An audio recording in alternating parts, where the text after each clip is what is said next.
Keeping up with chord changes can be overwhelming, but don't panic. We've got some simple exercises to help you out. I mean, there's still plenty to panic about, but not this.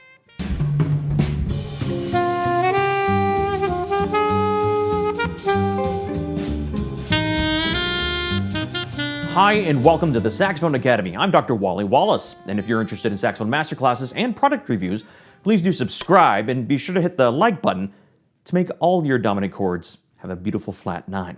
Now, today is part 5 in our ongoing series of improvising over the 12-bar blues. Now, a quick recap. In part 1, we talked about the dominant chord, how to spell it, and talked about scale degrees, so we have a common vernacular in discussing these things. In part 2, we filled in the gaps between the chord tones, creating the diatonic scale that goes with it, the Mixolydian mode. In part 3, we added some surround tones, some passing tones, juicing it up with some chromatic alterations. And in last week's episode, we added some double time licks, but all still over that G7 dominant chord. So today we're leaving the nest, little birdie, of G7. That's not a nest. I need a book of analogies. But we're moving on to the C7 chord and starting to deal with how to change chords. But we're going to do it very methodically, like I like to do. So instead of throwing you to the wolves with a whole bunch of, again, with the bad analogies, we're going to be doing it step by step, learning to change chords systematically and give you some exercises to help you switch from one chord to the other, not only in the 12-bar blues, but in jazz standards altogether.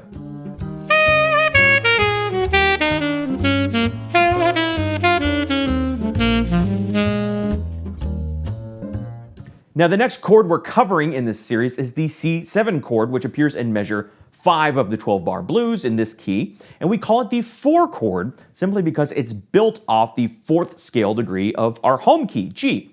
So if we're in the key of G, we have G, A, B, C. Then if we build triads with the flat 7th off of C, we get that C dominant 7. Now, one of the reasons I love teaching the 12-bar blues to students of all levels is because it really lets us focus on a few concepts and dive deep. Because there's not hundreds of chord changes, there's only a couple of key areas we can really dive in and get methodical about the way we practice. And that's what we're doing today. The single biggest mistake I found with myself and my students trying out to navigate chord changes is trying to do them all at one time. Here's what I mean. If a tune has 12 bars or 32 bars, a lot of times we put on our backing track and the chords fly by and we try to just kind of catch as catch can as the chords are going by. Oh, there's that chord. Oh, there's that chord.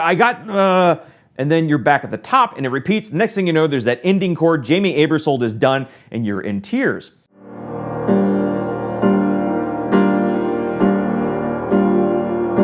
I think there's a better way. So what we're going to do is focus on simply one chord leading to the next, isolate and repeat, making it a goal to just go from that one chord and land on the next one. Now, the previous weeks, we've been building language over the G7 chord in 4-bar phrases, partly so we intuitively can feel when that next chord is coming up. So today we're going to practice not only building language in the new key area, but transitioning back to the home key as well. Now, to make sure we can hear and feel the difference between these two chords, we are just going to put it on a loop. iReal Pro is a great way to just loop a couple of measures, and we're just going to outline the two chords first, just to get them in our ear.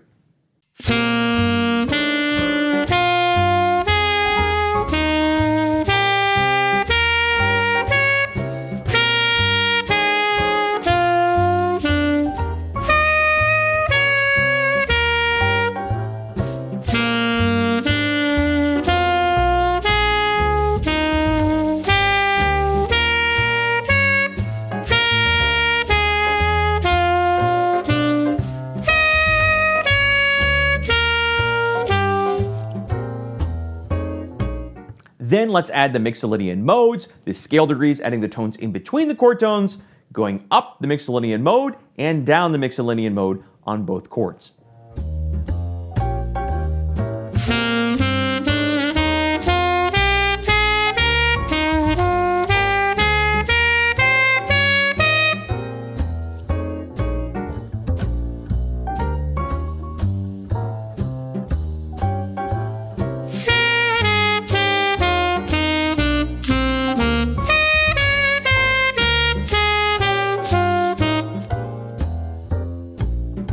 Then, once you feel very comfortable with the G7 and the C7 chord, or any two chord areas that you're working on in a tune, I like to practice going from one key area, then just landing on the next chord.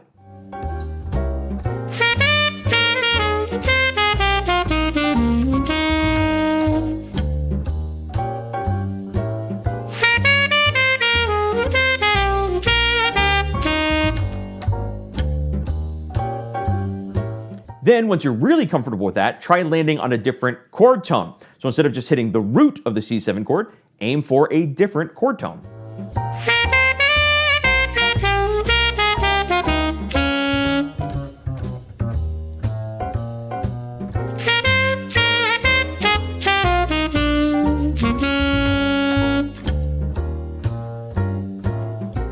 Remember, don't get stuck in the trap of every time you practice improvising over the entirety of the chord changes. Trying to learn to improvise over 32 bars at a time is really overwhelming and not a good strategy for success. So isolate and repeat. Now, the exercises we have today serve two functions. Number one, build some language and some skills in the area of C7, that 4 chord. So we've got some exercises to stretch you out and give you a workout in that key area.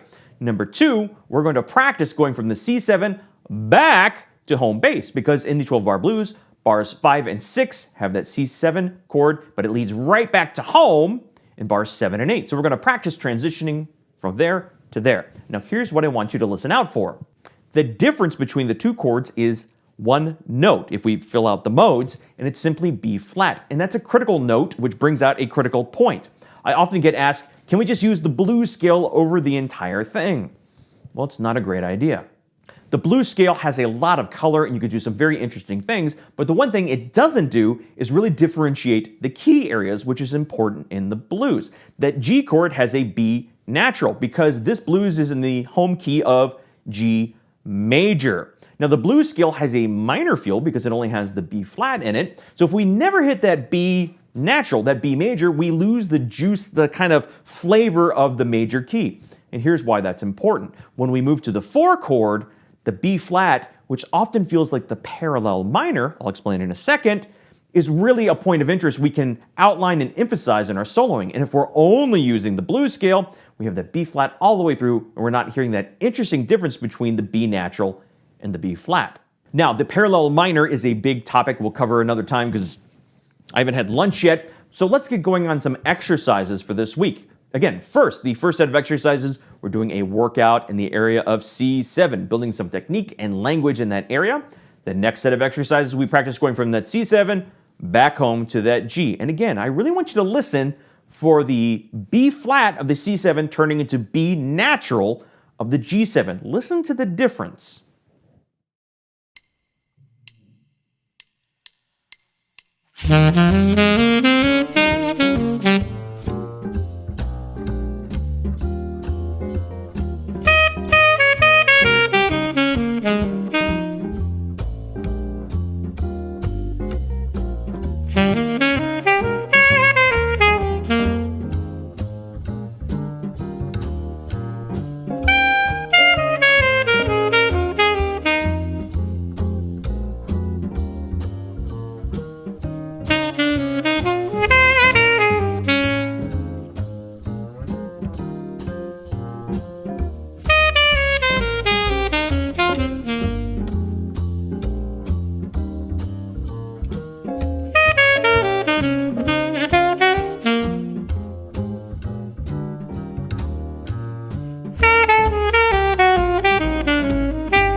And as you're practicing these exercises, really hone in and then start to alter and change these exercises and start to really play with the difference between that B flat going to B natural. It's a big part of what makes the jazz blues changes these changes. So play with it, experiment, and have fun.